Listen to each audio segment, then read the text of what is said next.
Yeah, it sounds, right now, I really, well, do it back and forth again. I couldn't really hear a difference. In fact, when you turned it off, I thought the loudness level went up a little bit. It probably sounds that way because now the compressor will follow every bit of audio right down to the bottom. But looking at the modulation monitor, it's identical. The only thing it doesn't do is it doesn't amplify the very quiet stuff. So I put the dynamic processor back on. This is the one where there's the gating effect. So when I pause, it should do nothing. But what it is when it gets over the threshold, it goes into pretty much balls to the wall compression. But it just doesn't sound that way because, voice is like it's either there or it's not. If this was music, you would definitely hear you'd hear the compression kick in on loud passages, and then if there was something very soft, all of a sudden it would go to 1-to-1.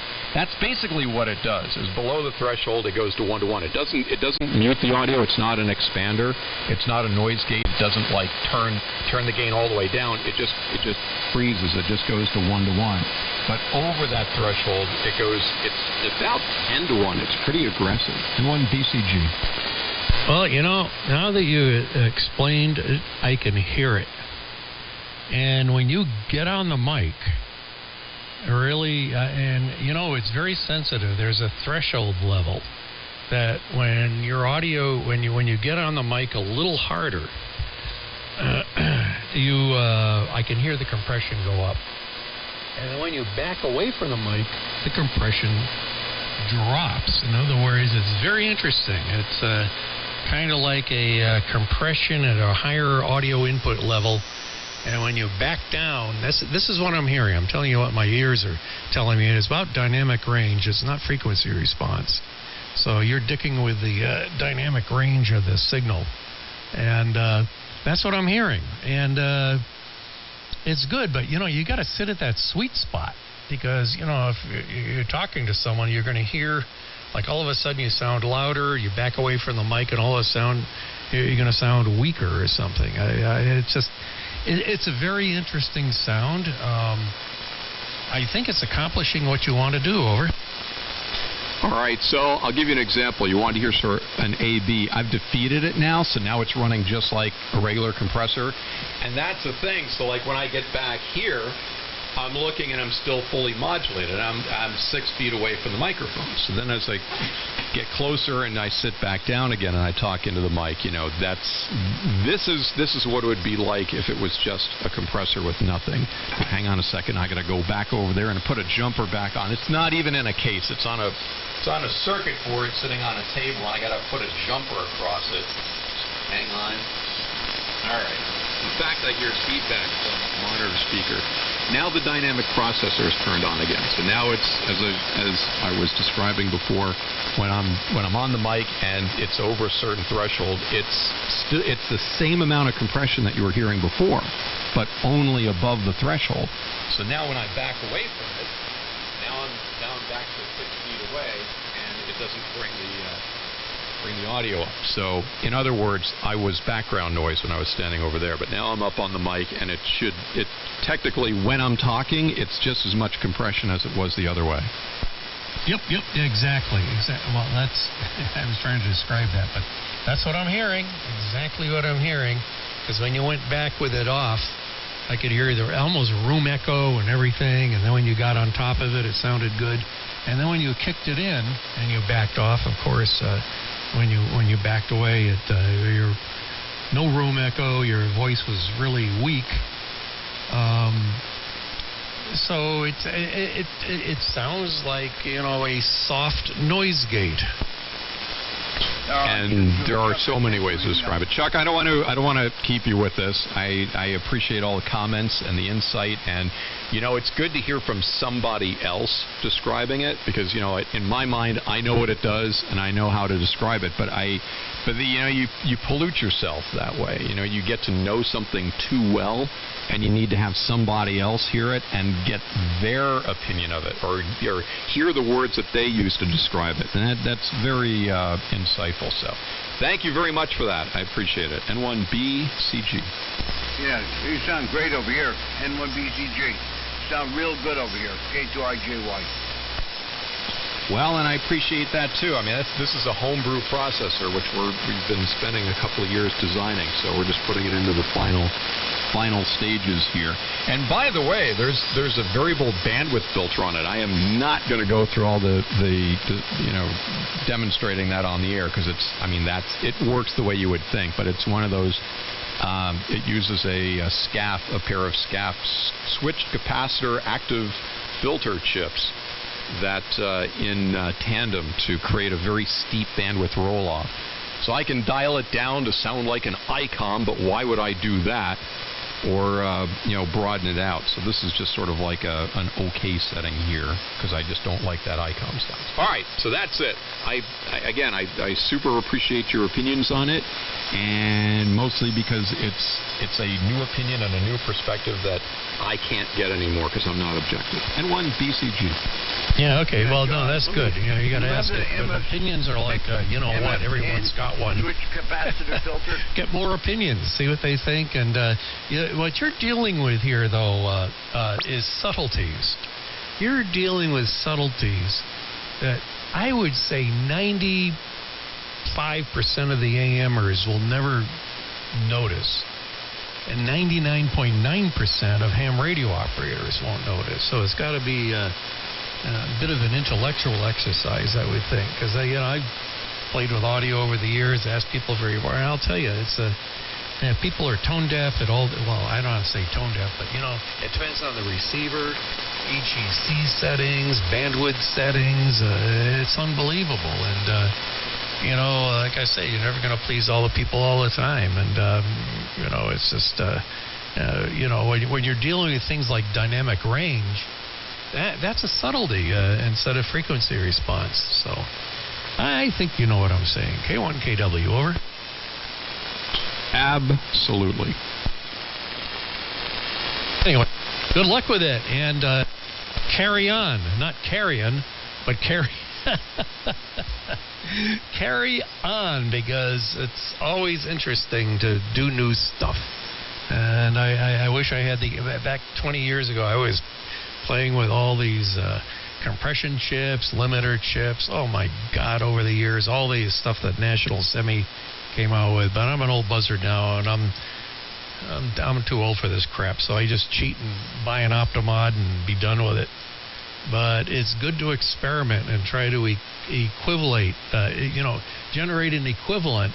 And then what you do is, do it multiband, and before you know it, you'll figure out all the secrets that Bob Orban did over audio processing, which is probably not all that big a deal, I suspect. Anyway, take care. K1KW. Yeah, good times. Ed Zachary. Ed Zachary. Ed Zachary. You know that joke, right? Yeah, first base, Bugs Bunny. Second base, Bugs Bunny.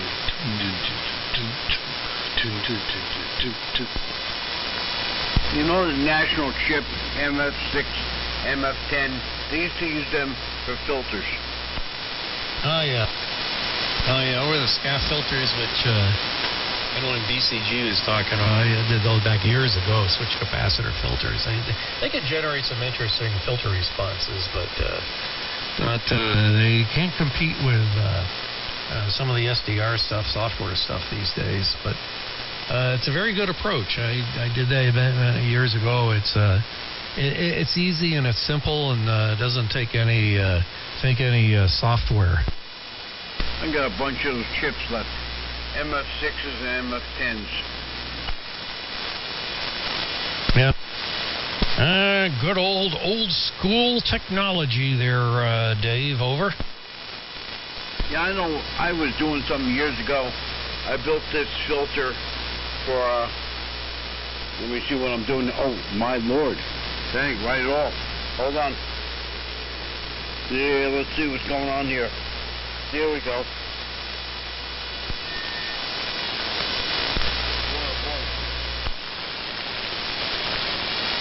I'll be back. All right. Anyway, I've got to take a break for a minute. I'll be back. It looks like my first beer of the evening is evaporated. I'm not sure how the hell that happened. K1KW.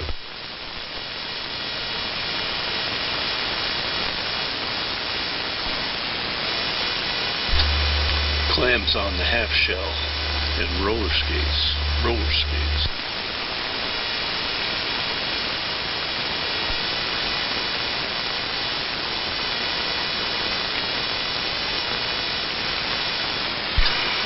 Happy days are here again.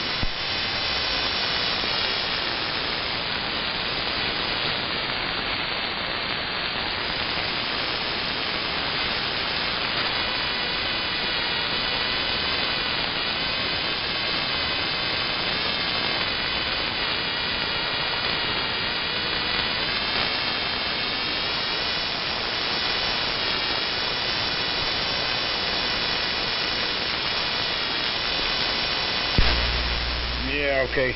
Yeah, let me see where I'm at now. Not too bad. It's working. I have to find out what's going on with the audio. Have to tune this thing a little better.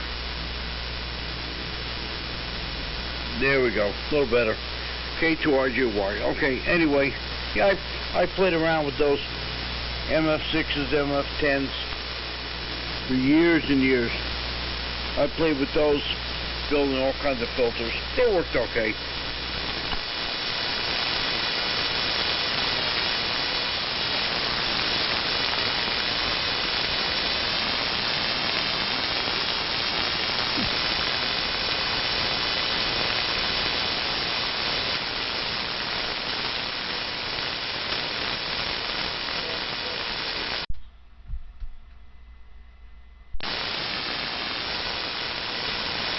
All right, come on, you guys. I should be shoehorning my way into a busy QSO here. Where's all the activity?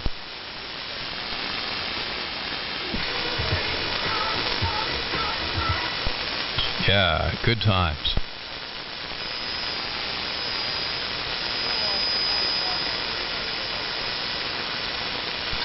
Oh no, it's Clyde.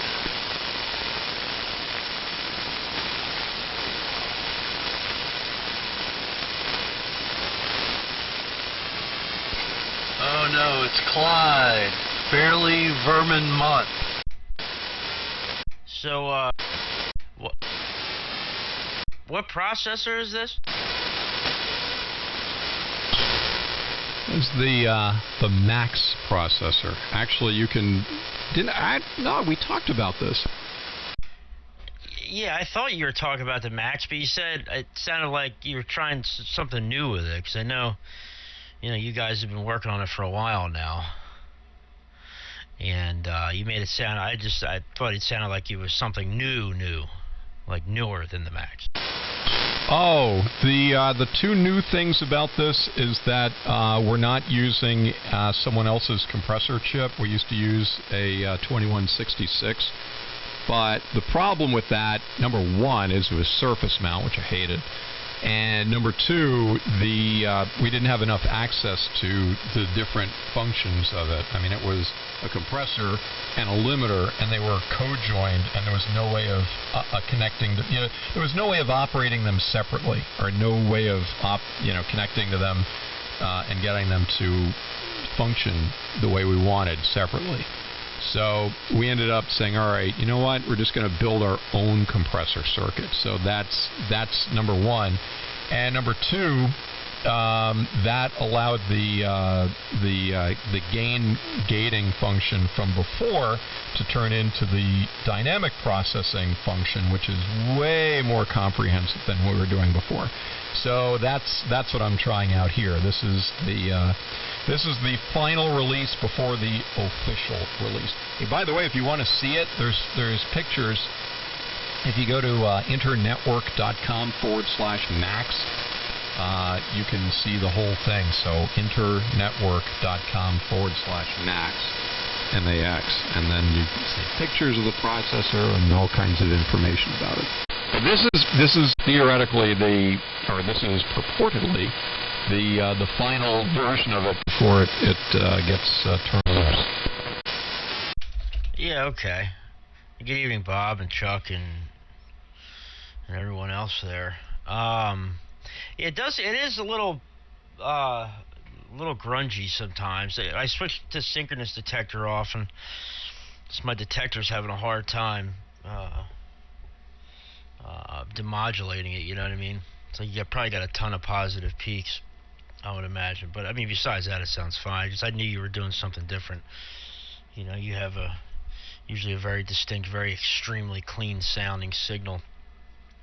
And I don't know if that's what you and Chuck were discussing. That I was half paying attention, and most of it was above my head. So, but I do hear a little bit of that in there. But well, cool, man.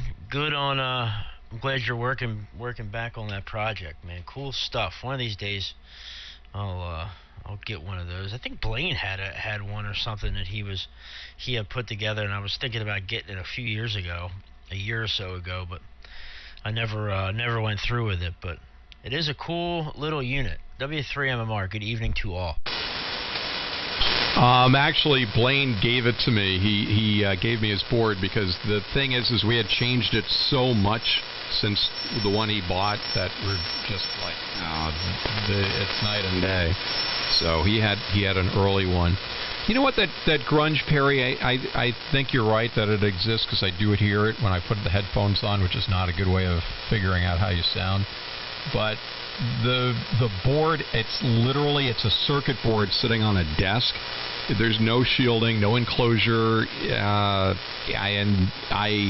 it's got this 7-foot long power cord on it going to a transformer. It's with clip leads, and it's horribly unshielded. So I'm expecting part of the effect of it right now is just inundated with RF. And it does need to be shielded because there are very low voltages on there. Audio level voltages, so that may be part of it because it sounds good to me when I use it with a dummy load and a test transmitter. It's very clean. I've heard it with music and voice and all that, and we've run tones through it. We've looked at the distortion, which is super low. So if there's any artifacts right now, at least temporarily, I can write that off to RF. I need to put that thing in an aluminum case. It's propagation. Yeah, whatever it is a little bit there, but it's not. I mean, it's negligible, Clark. I'm splitting hairs. I am making a recording. I could send it to you. You can hear what I'm hearing. But yeah, like I said, it's really not bad there. So anyway, good evening to all. W3MMR. K1KW, and I on my way to the refrigerator. Clark, when I was thinking about this, can you change the ratio of gain reduction versus front-end compression? The compressor ratio is set to, it sort of varies. It's between 6-to-1 and 10-to-1 depending upon how hard it's driven. But we can't mess with that too much because the very next thing is the peak limiter, and if you turn the ratio down too much, the peak limiter is going to start doing too much also. So there's sort of like a balance now between I guess if you want to call it like average processing and peak processing. Yeah, but I'm talking about the gain reduction in the background. When you did the gain reduction, what I call the noise gate, well, not noise gate. It's kind of the downward expander when you switch it in versus the amount of compression. Can you change that transition point? Yeah, and actually that's the last thing I did to this. That was about 3 days ago. I did change it. But the thing is an expander will go to the opposite. It'll go to like 1 to 2, 1 to 3, 1 to 4 expansion. This doesn't do this. It doesn't do any expanding. It instead of compression, it just goes to 1 to 1. So below the threshold, it's 1 to 1. It's unity gain all the way down to no audio at all. And then when you get up to the threshold, or when you're at the threshold and above, then it goes into a range between 6 and 10 to 1. Yeah, so changing that slope of the 1 to 1 would be interesting, because when you went back down, it's just 1 to 1. You could, well, yeah, okay. So it's really not a downward expander. It's just kind of like a transition point where you just don't create any gain. Yeah, exactly, because there's such a stigma against expanders and noise gates. People hate that. They're like, wow, when you stop talking, all the background noise just like disappears. And people notice that. I've never heard anyone say, yeah, I like that. But people do that to get rid of the background noise. So there's that. And then there's the no expander or no noise gate or anything where it's just, total compression. When you back away from the mic, you hear the room noise. Hello, 1 2 1 2 3 4 4 4 4. Hello, test. Test 1 2. Audio test. Hello. Audio 1 2. Sorry, I'm testing real quick. Sorry, guys, watching the recording. Let's go here. Hello, 1 2. Just getting a few adjustments here. Hello, test 1 2 3 4. Audio 1 2 test. Hello, test. That's a lot more compression. I don't want that. Hello 1 2 3 4 5. Hello 1 2 test. Back this back down. 1 2 test. Hello, test 1 2.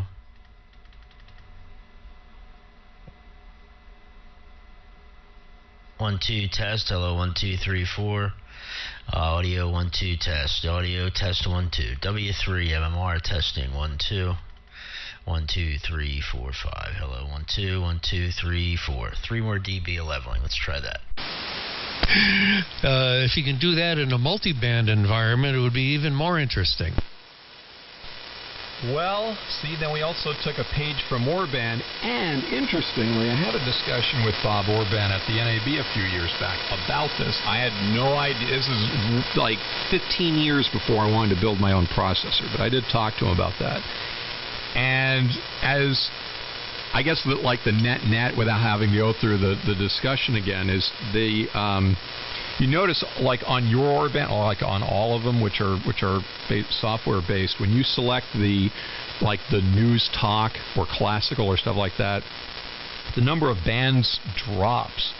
They don't use all 6 bands with the talk formats. So I'm looking at it this way. The reason we went with wideband, we can easily put in another chip for multi-band and do it that way, but the problem is that if you have one up, one voice, one microphone, just lots of ones, it's like we're not seeing the benefit of having all these extra components in there. And the other thing is you eliminate all the phase distortion between all the bands. To have an equalizer with all these frequencies with the gain is going up and down. It's like, that's great for music, but I'll never be playing Betty Davis Eyes, Kim Carnes, on amateur radio. You're never going to hear a sustained synthesizer with a bass drum, competing with each other. It's just me. And it's just all of us, Again, one voice, one operator, one station. So when you take all that into consideration, that's why we went with wideband. No, that makes a lot of sense. Because, Ma Bell used to say it was 300 to 3,000 cycles for all the telephone equipment and its quality of service, and they delivered that sort of frequency response, 300 to 3,000. That's only one decade of frequency response. And your telephones in the old days sounded great, let alone the cell phones today. So, no, I agree. What I'm running here with the 9300 is just stupid overkill. But what the hell? I decided to do it, and I had to tweak it to make it sound good too, in terms of voice or whatever. And the other thing, I had a game. I said, you know what? I'm going to characterize this thing. So I started playing with the presets. I set an audio oscillator up, and you know what? Those pass bands that Oraband is set up in the software are variable.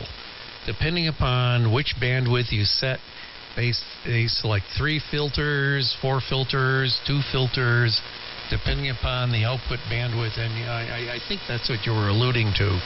I'm trying to figure out what their software is when I set the thing up on the bench and just send an audio oscillator through it and various presets to see what they did. And when I generated some of my own, based upon the existing presets, like the Presence one, which is my favorite, and I played with it, and I said, wow, these guys are really sneaky. Over.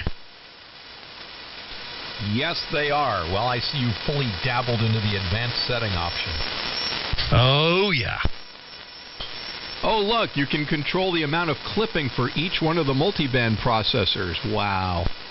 Yep. You can do that. You can play with it. You can do all this stuff. And I look at all the presets, and so I generated my own preset. This is one of my own presets, which I call AM Mellow Clipping 7.5. So I developed, the nice thing about this is once you understand it, I could do anything you want with this thing, but within limits. There are limits, that the software prevents you from doing. But if you go in the manual presets and just try to do it from the front panel, it doesn't work. You got to hook your computer up to it to really dick with it and have some fun. Over. Yes, I remember getting the 8500 at our station. It was just dictated by the company that all our FMs were supposed to get 8500. So the program director and I were best friends. In fact, we're business partners today. We ended up putting it in on a Sunday night.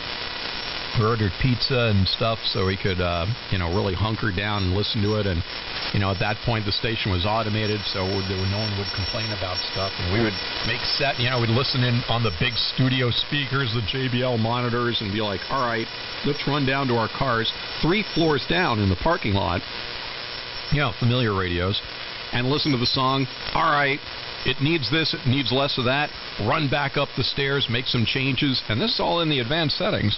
And then the next song would come on. It's like, all right, run back downstairs, listen to it again. So let's fast forward through that story. We were running down the stairs at one time, and the morning guy was walking up, and he's like, what are you guys still doing here? So, yeah, it can get off the rails. And the sort of difference is you were listening for so incredibly subtle, the average listener would never notice.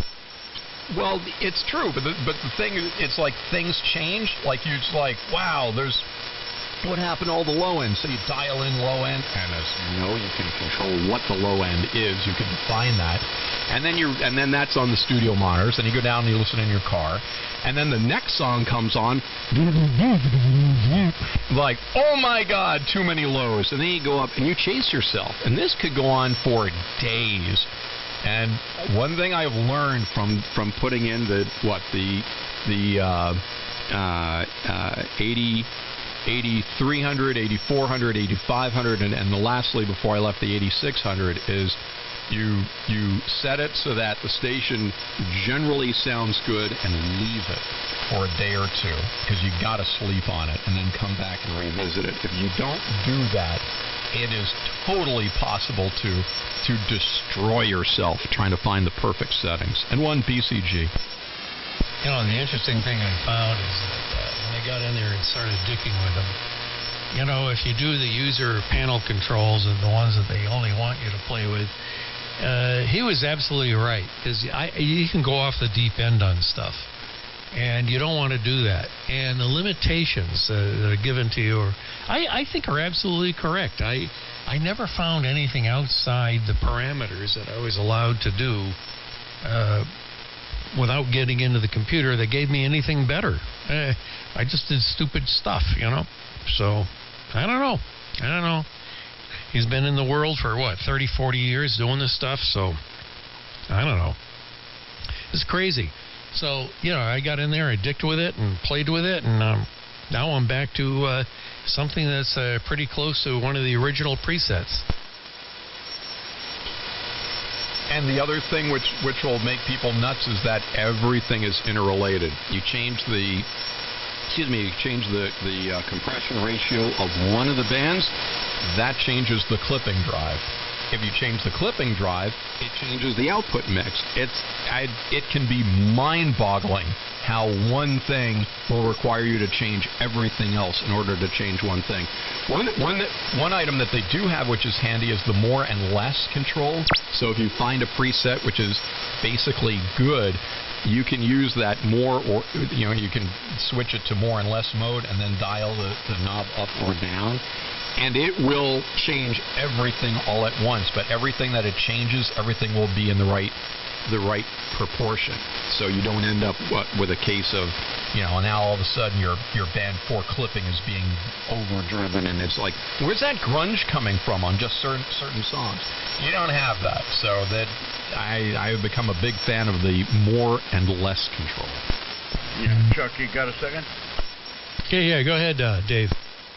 You know what? I ran into something interesting. I built this fellow real high current 13.8 volt power supply, 80 amps. All right. So what happened is, the thing was oscillating. I had a 723 regulator driving this module. I had a whole pile of these modules. Well, after doing some research, I realized that these things are switching modules, and they're either on or they're off, and there's nothing linear in between.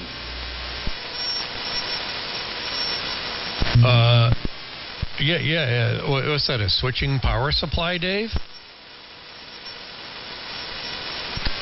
723 is that Fairchild chip. Yeah. Oh, yeah.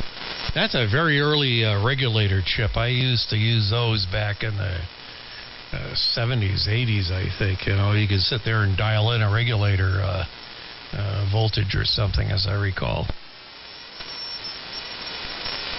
Back when I was a design engineer in my late 60s and early 70s. But, hey, Clark, getting back to the getting back to the audio processing stuff. That oh boy, where was I? Oh, I feel like Joe Biden right now.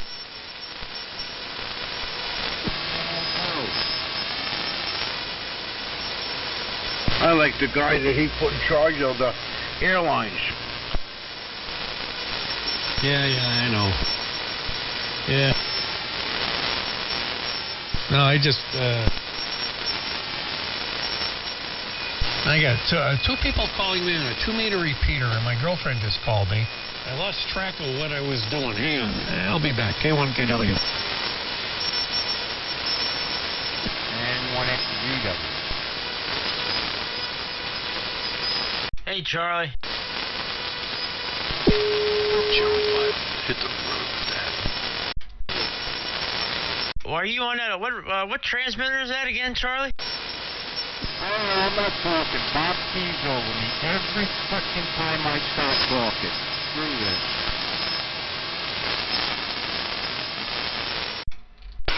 Man, sorry about that. This is happening when Dave talking. I answer it, and then you keep losing. Sorry, man. Maybe I got to start using an SDR so I can hear you. Yeah, right. I hear a fellow in there, Bob. I barely can pull him out. Yeah, that's my point. Anyway, I'm offended. I'll catch you guys later. Whiskey 2 Echo November Yankee. Yeah, W2ENY, K1KW. Don't split. Good signal up here on 75, K1KW, over. That happens, man. Anyway, good evening, Charlie and Bob and everyone. I hear everyone down here, so everyone's coming in great. W3 MMR. Still another station in there. I could probably pull him out. I just got to tune this a little better. I heard him in there. I don't know where he went, though. Yeah, it was Charlie, N1XZW. He's up there in Rhode Island.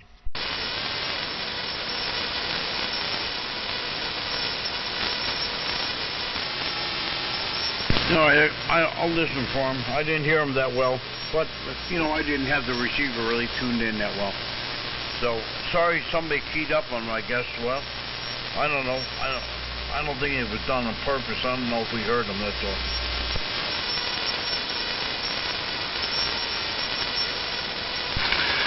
Well, when you do push to talk, you can't hear at the same time unless you're using an SDR, and then you get feedback. Yeah, okay. I'm running a Ranger, and I'm listening on an ICOM 775, so I got two little switches to push. Anyway, I hear pretty well. Yeah, I key ups a lot and like unkey, just try to make sure I'm not doubling. Because I try to get most of the latency out of this SDR.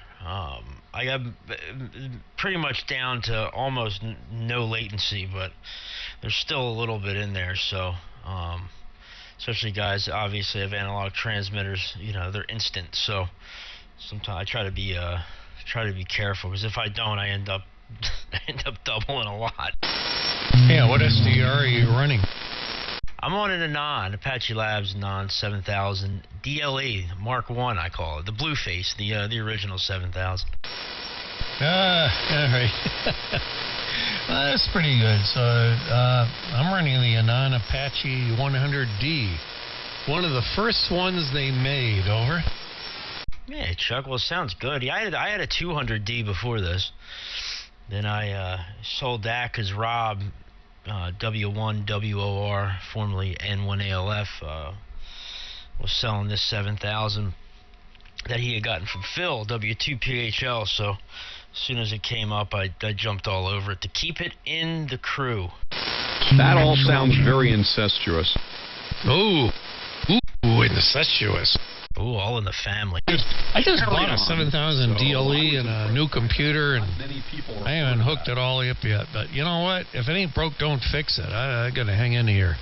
Hey, Clark, go ahead. K1KW. N2LJO. Good evening, George. Good evening. Hello, George. Yes, good evening. Hello, Perry. Hello, Chuck. Hello, Clark again. I was in here before. I don't know if Bob is still in here or Charlie.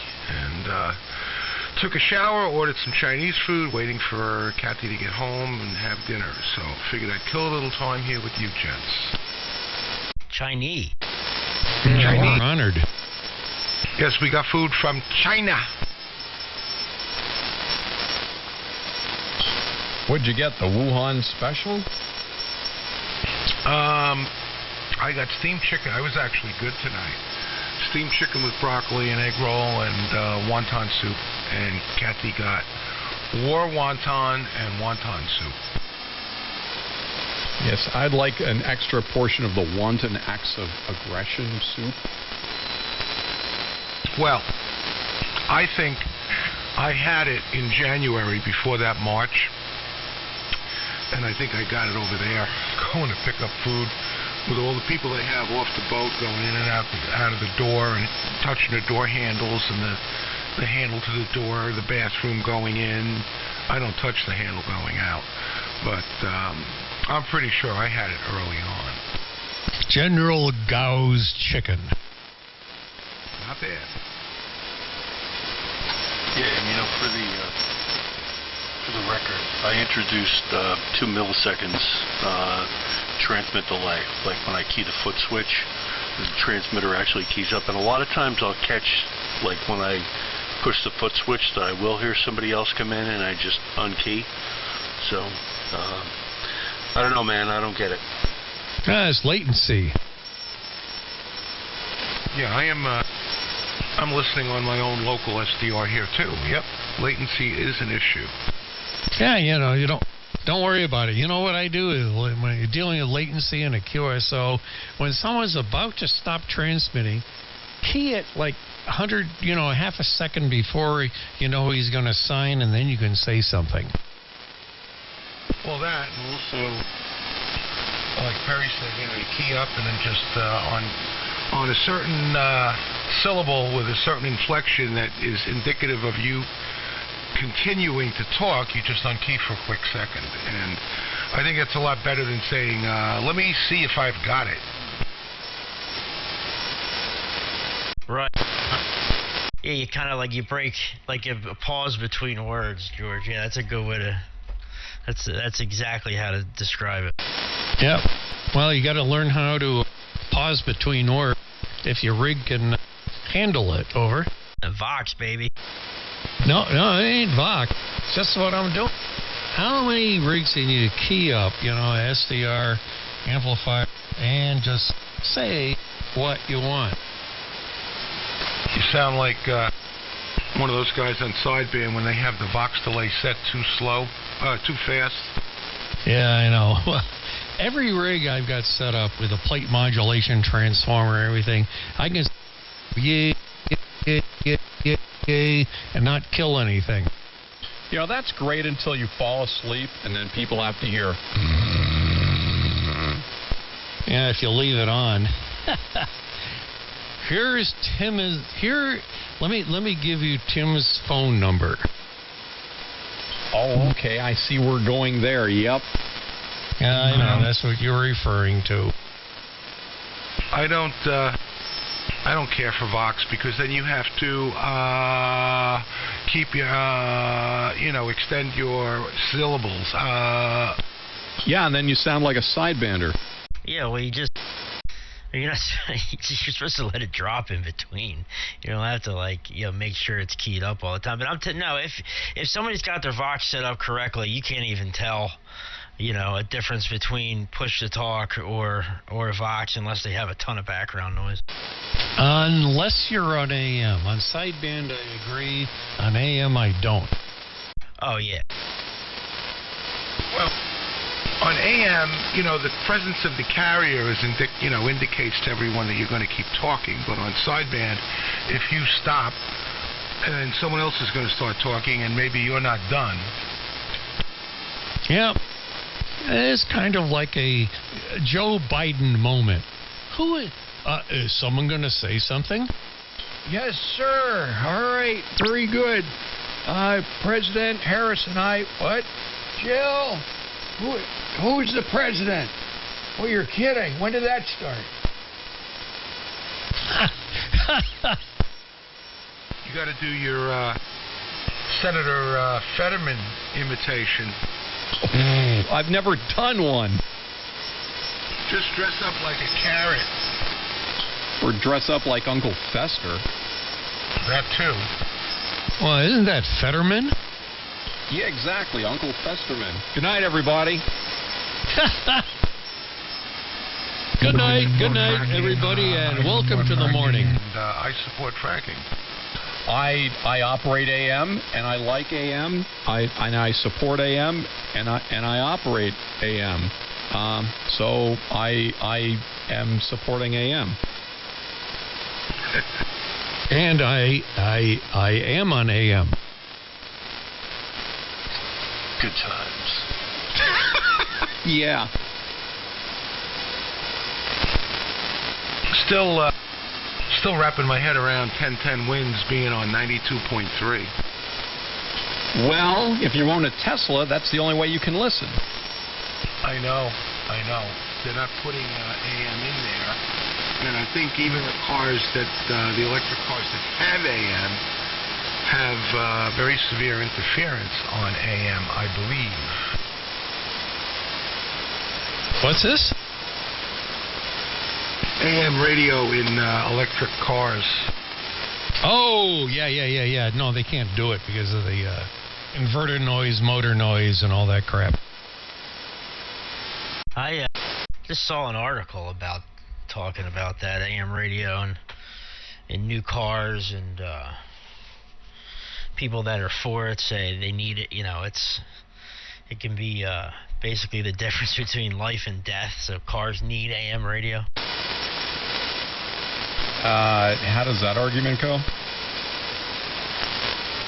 Yeah, I honestly only read the opening paragraph of it. I was in passing at work, saw the headline, read a little bit of it, then I was like, oh, well, this is interesting. Let me get back to this, and then I never got back to it. You mean AM was AM and death and radio if you didn't have AM in your car? Yeah, well, basically there's, I don't know, I guess for like emergency situations or so. I'm going to have to find the article. Now you're going to make me look it up, but it was something like that. People saying that it's like imperative that vehicles have AM radio for some kind of safety concern or for their safety. Yeah, so the ComraRad system kicks in. Oh, yeah. Yeah, I listen to my AM radio in my car all the time. I don't listen to AM radio in decades. Actually, I only listen to AM, so I am interested in that article. Start looking, Perry. I have in my presets, I have, sorry, Clark, I have 660, what is it, the fan for the Yankee games, and 710 WOR for some of the talk, Clay and Buck. Hannity's on Patriot on Sirius, so that's not a problem, but sometimes I listen to Hannity on WOR, and 770 for some of the talk, WABC, and 880 and 1010 wins, because if I'm stuck in traffic, those seem to be the best two places, traffic and weather on the 1s and on the 8s, to find out what the hell is going on. Wow, I can streamline that a bit. Have you listened to 101.9? That's Fan FM. Really? WFAN is on. Very good. Because sometimes I can't get the game on the satellite, and the AM reception where I am, like if I'm up, let's say by Chris JBL, up in that vicinity, Hopewell, Wappingers, the AM does not. That station doesn't come in very well, and I'll be listening to the ball game or trying to listen. Clark, I just sent it to you. I found it. It's on Fox Business. Electric vehicles need AM radio. Former emergency officials argue. Ex-FEMA heads say the AM band is important in emergencies, but automakers note a lot of signal interference. Wow, my money would have been on it was written by the president of the Radio Advertising Bureau, but okay. Well, how many... well, here's the interesting thing is if you're... in other words, if you're not listening to your AM radio, there is no way you're going to hear anything. And how many people in their cars are listening to their AM radio? No, I agree with you. I mean, it's a very, very small percentage of people are actually listening to their AM radio. I mean, George is part of that few percent, but yeah, it looks like an interesting article. I'm going to read it after I get off of here. But nope, they're saying ex-FEMA guys saying that cars need AM radio for emergency purposes. Well, here's a problem I got. The ARRL does this. People that stand up for the ARRL say, "Oh, we need to preserve our frequencies," and the ARRL is trying to preserve like 500 megahertz of AM frequencies in the UHF range that no one ever uses, which is really stupid. So they discredit themselves in the front of the FCC when there's no activity. The other thing, so that's one example of something that I find kind of ludicrous. The other example I find if no one is listening to AM radio, ComraRad was gone a long time ago, and you're listening to your AM radio, you don't hear it. Where you're going to hear it is on your cell phone. If anyone has a cell phone, you can hear it on your cell phone. I had a tornado warning when I was down in for a car show in Rhode Island, and everyone's cell phone got activated. Everyone has a cell phone. And the government has the ability to activate every damn cell phone. There is no reason for this anymore. It doesn't make any sense. K1KW. But what if? What if all the cell phones go down? Ooh, then we have ham radio. Get out your yellow vest. I was just about to say that. Welcome, whackers. Yeah, you get your hip-mounted, wacky Bofeng radios. You're going to be all set. You're going to be saving humanity. That's right. The more Batman belt you've got, the better. So you got to have like a 2-meter HT next to a 440 HT next to a 6-meter HT. And don't forget the suspenders. Well, you'll remember that eventually. Oh, wait. Don't forget the remote mic. The remote mic that's on their collar, pulling down their collar all the way down to like below their nipples, and their shirt's all stretched out and, all funky looking. Yeah. Oh man, those guys are gonna save the earth. Well, no, Perry, the remote mic actually helps lift up the weight of some of the HTs, so they do need that. And I am one of those guys that listens to AM radio only in my car. W2ENY. Why do you listen to AM radio? Over. The same reason that George was talking about. News Radio 88, 880. That's usually out of my car all the time. Unless the Yankees are on, then I put on 660. And later on in the afternoon, I put on Zoomer Radio on 740 from Toronto. Great station. Let me ask you a question. Are those same stations and everything available on FM in your area? No. Oh, okay. Yeah. I'm just kind of curious. No, it's interesting. It's interesting to hear this. Yeah, God, I shouldn't be against AM radio. I'm not. I actually think it's a great thing, and I don't want to see it go away. But the problem is I remember when WBZ started experimenting with their digital stuff here in Boston. Now they've gotten rid of it. And that never lasted, and they're trying to figure out ways to make AM radio last. So, to me, I don't know. Occasionally, the only time I turn on my AM radio is to find a power line noise. Well, I listen to AM in my vehicle and at home all the time, W4 PBS. And hello to Jason or Carl if it's either one of them tonight. My default in the car is the satellite radio, depending on, what time of day it is. I might have Fox News on. I might have Hannity on. I might have the X-rated comedy on. But then, Bob, when you get in traffic or whatever, you want to hear the weather. You go to Winds First, because they do it on the ones, and then after they do the traffic and weather, you tune to CBS, because they do it on the 8s. And if we still didn't get it, you go back to Winds again for the traffic and weather on the ones again. X-rated comedy. Oh, yeah. Yeah, man, good times. 740. Zoomer Radio, Toronto. What a great station. Raw dog comedy. What? Some chick going, That's not it. I mean, how long can that be funny? No, it's not like porn. It's just comics being real dirty, I don't know if you subscribe at all, but you could subscribe on the computer for like $5.99 a month and get all the stuff that's on Sirius. And they have clean comedy channels also if you want to listen to comedy. Hey, wait a minute. Do they have Andrew Dice Clay on there? That was one of the funniest guys that I've ever heard.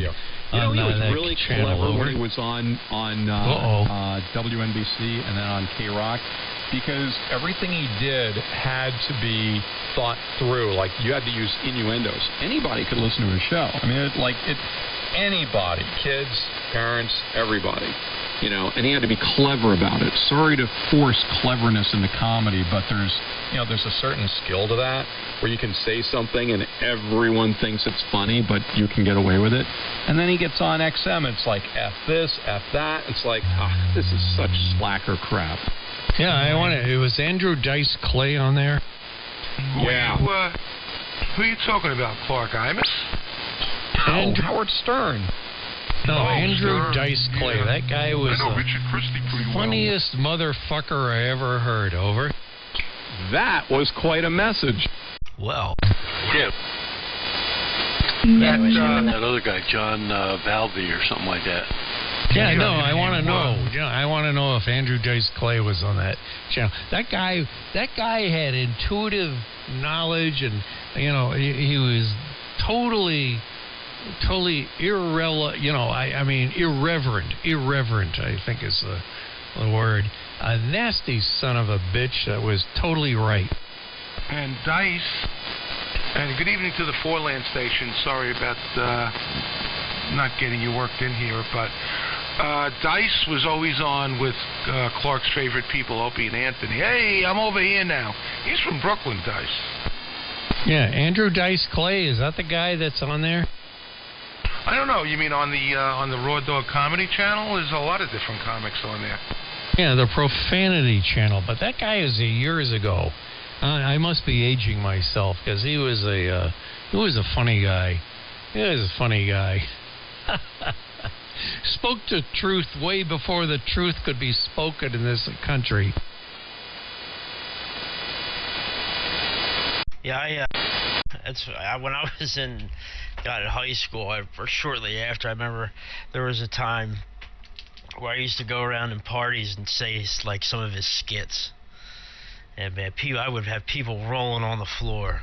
I mean, some of his skits were absolutely hilarious. Yes, absolutely. I mean, obviously he has his nursery rhymes, and that's what most people know him for. But I mean, some of his skits were really good, man. Yeah, Harvard was Mary, quite contrary. Shave that cunt, it's too damn hairy. My goodness. Well, that's Andrew Dice Clay. And, if you think that's bad, you ought to think what they're teaching kids in school these days. This is nothing what I said. By the way, it's after, well, no, it isn't after 10 o'clock. But anyway, there you go. What are you going to do? K1KW. Yeah, the kids in school now, they have the trannies twerking in their faces. Yep. Got trannies doing this, showing their boobs and all that stuff. It's so stupid. So you think the FCC is going to come after me for calling, quoting a professional comedian? Oh, give me a fucking break. K1KW. Let's hear Carlin's 7:30 words, Chuck. No, that's done. You know what they are. See, he has limits. Yep. I have limits, and the thing is you have to understand there's something called free speech. You need to exercise it every once in a while to the detriment of others that might be offended. So, you guys, potentially you're offended, but guess what? It's free speech. Tell me what's wrong with what I just said. Well, I never liked Andrew Dice Clay. I thought he was only funny because of his use of sexual and curse words. But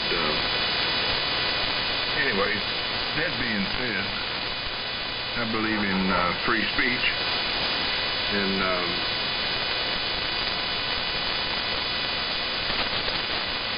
I guess Bill Cosby and a lot of the comedians that were funny without the dirty words and the sexual stuff, I guess they were doing some other stuff behind the scenes, but I mean, I get it, but you can be funny. If you got real talent, you can be funny without all of that, but I'm not against it or for it, but I mean, anyway, I don't know what I mean anymore, but anyway, W4 PBS, we'll see what you guys think. Story of my life, I don't know what I'm doing half the time. No, I agree. You can be very funny without using expletives or even sexual innuendo or whatever. You can do that easily. But the thing is you can or you can't. You can choose to do it, or you can choose not to do it. It's real simple. It doesn't make any difference.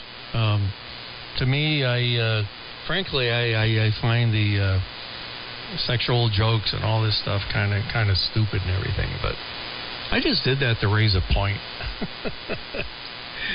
You can be offensive, but not violate your rights to freedom of speech. Yeah, just like all these other folks do. It's what are you gonna do? What are you gonna do? Anyway, there you go. Frankly, a lot of the stuff I say I don't actually believe. I just do it to intimidate. I guess I'm a troll in some way on the radio. So it's kind of fun to do that. You can do it on the internet. You can do it on the radio. It's how sometimes I roll. Anyway, being an old buzzard, I've learned the tricks from the new generation. And one of the things I learned, which is really interesting today, is that now there are 72 genders. 72 genders. Which I found fascinating, because that's the same number of virgins that these Islamic folks seem to feel that when they do a bombing or something like that they're going to meet Allah and they're going to meet their 72 virgins. But now there's 72 genders. So why is there I think these Islamists that are blowing themselves up, and when they meet their 72 virgins, they're going to really be disappointed with all these transgendered people they run into.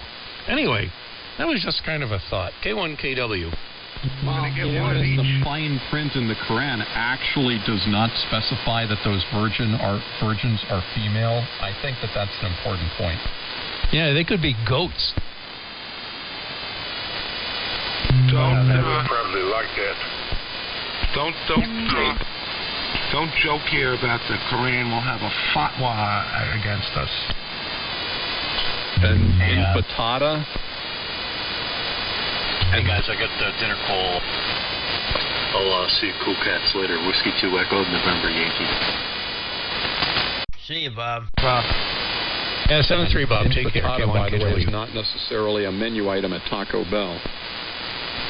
73s, Bob.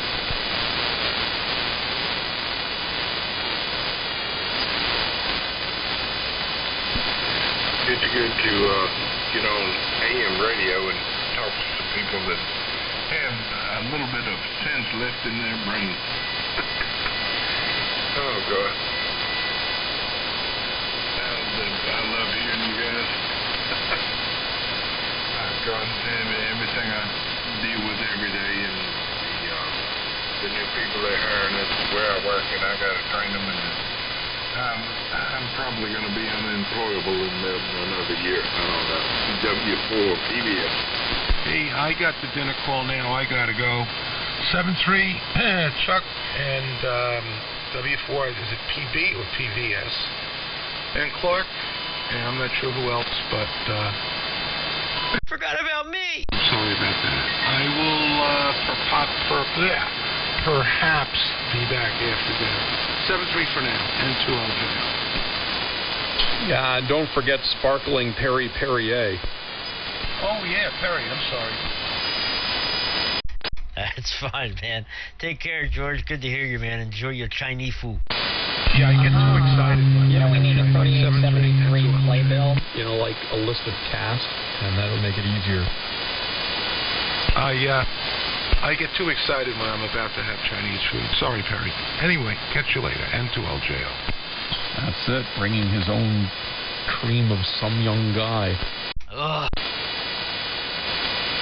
Oh, I do want to have a good reference from KJP, who represents Joe Biden from Toucan Chew. Wasn't Joe Biden the marketing icon for that shampoo, Gee, your hair smells terrific? No, I think he was a puppet for... What's that guy that had that puppet that looked just like him?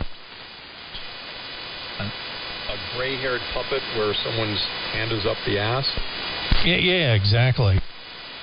Well, James Clyburn has got his hand up Joe Biden's ass. That we've been able to identify. Oh, I forget the guy. The guy that had that Islamic guy. And the guy had this like a scowling old buzzard, and looked just like Joe Biden. They use that. I can't remember the name of that comic, but man, he was funny. Oh, with the puppet that says the terrorist puppet that says, "I kill you, I kill you, I kill you." Yeah, the same guy. He had a forlorn-looking old buzzard who looked just like Joe Biden. How prophetic. It was Jeff Dunham. Oh, Dunham. Yes, sir. He had the Ahmed the Dead Terrorist and all of his stuff. I watched every bit of it.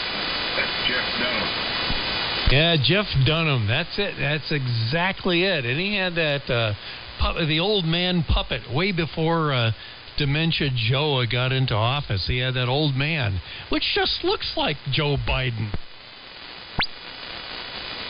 Or maybe the other way around. Joe Biden looks like the puppet. It actually looks exactly like him before he ever got in office. It was funny as hell. I couldn't believe it. When I saw that, I couldn't believe it. Anyway, I'll be back in a few. K1KW. Yeah, I think that puppet you're talking about was Walter. But he's a great comedian. His stuff's great. Them threes, we're going to hang around a while. W4 PBS. Yeah, W4 PBS, K1KW. Yeah, that was Walter. Yep, I remember that. And it was pretty funny. What a character. He was a man before his time. He predicted our future. Over. Yeah, he did a lot of good Dogman, the Dead Terrorist, and all this stuff. And I can't believe he did a lot of that stuff, and he kept doing it.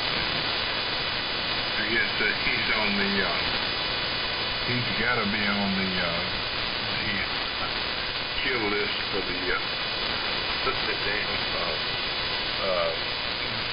hellheads. I don't know, but he keeps doing it. He don't care. Well, he shouldn't. Anyone who's a true patriot shouldn't give a damn and just do what you're gonna do and keep our country the way it was, the way it used to be. Anyway, who knows? I'll be back. K1KW. Yeah, Roger that. I love his stuff. He's a good patriot, and so am I. But I don't know, China and all of this bullshit. It's not going to end well for them if they try to screw with the USA. As they say, there's a gun behind every blade of grass that's around the W4 PBS. That's fantastic. That needs to be a bumper sticker. Well, that's actually true. Even up here in the bleeding heart state of Massachusetts, there's a lot of patriots up here, and that's why our founding fathers wanted us to have guns, to take care of a government that may be corrupt one day. And guess what?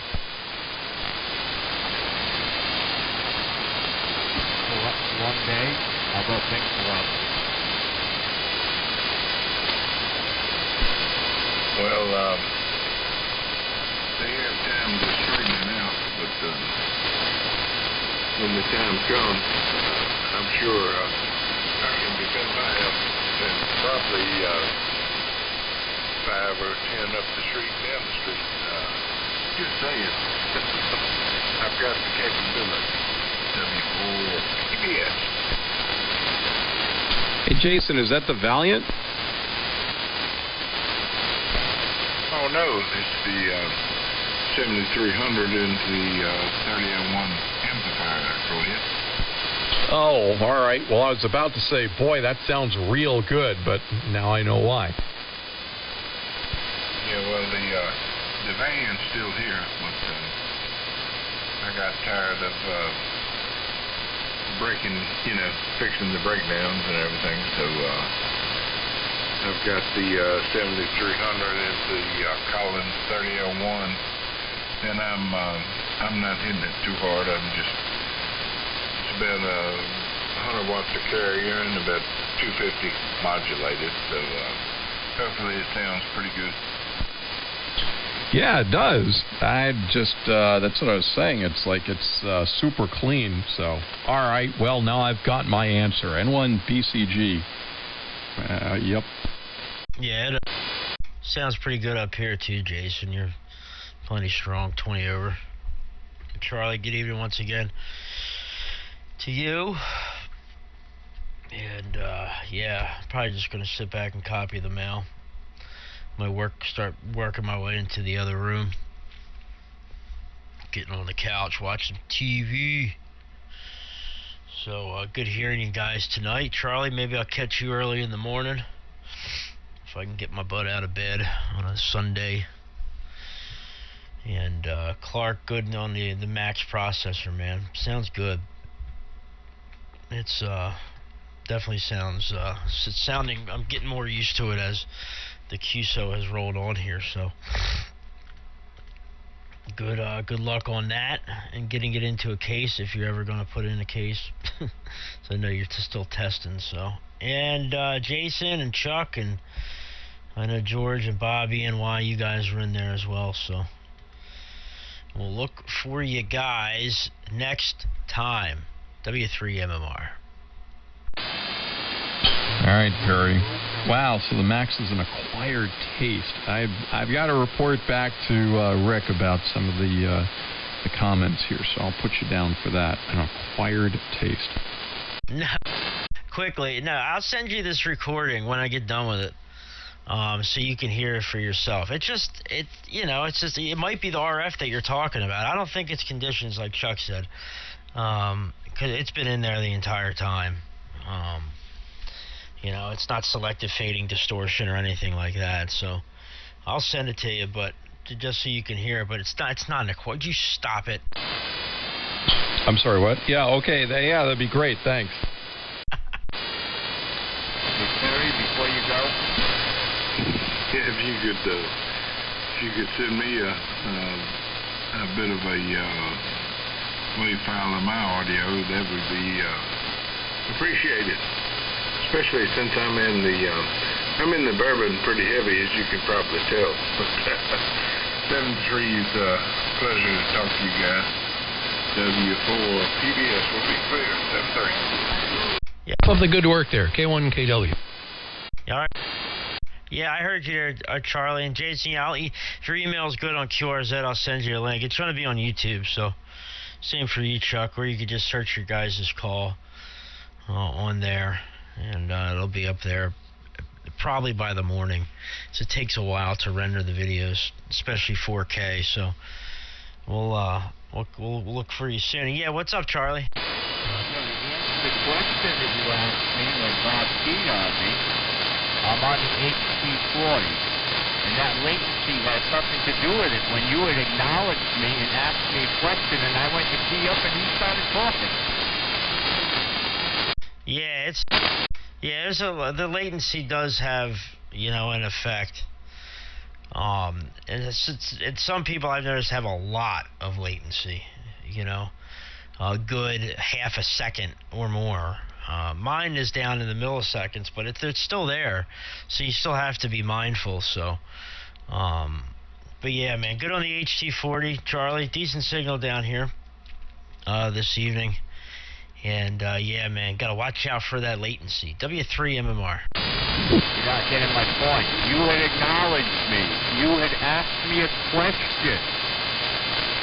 I keyed up to answer your question as I put my finger on the button. We started talking. That's what I'm talking about. Oh, okay, I see. Okay, yeah, I see what you're saying now. Okay, sorry. I thought you had said something else. My apologies. No, I got you. I don't know, man. I get it though. You know, I understand things happen. You know, you guys know. Sometimes I think things get under my skin as well, man. It's the way I try to tell myself it's just a hobby. You know, people are going to do what they're going to do. It's amateur radio. But I can see how it can be frustrating at times. I get it. Well, it's just that he's done that to me on a regular basis. And, you know, that's not latency. When you key up when somebody else is acknowledging somebody else, when David came in here, he threw his call. I answered him through my program in advance. That's when Bob keyed up. Oh, brother, this guy has a piss weak signal. No wonder it happened. Anyway, you guys were talking about the electric cars. Before I unkeyed, I'm going to make my comment because I have so much trouble getting in. Wait till every one of your neighbors has one of those chargers at their house, and they come in every evening and plug their car into these chargers with all the Chinese garbage ICs in them. We won't be able to use our radios anymore at all. And every time one of those cars goes by your house, you'll hear.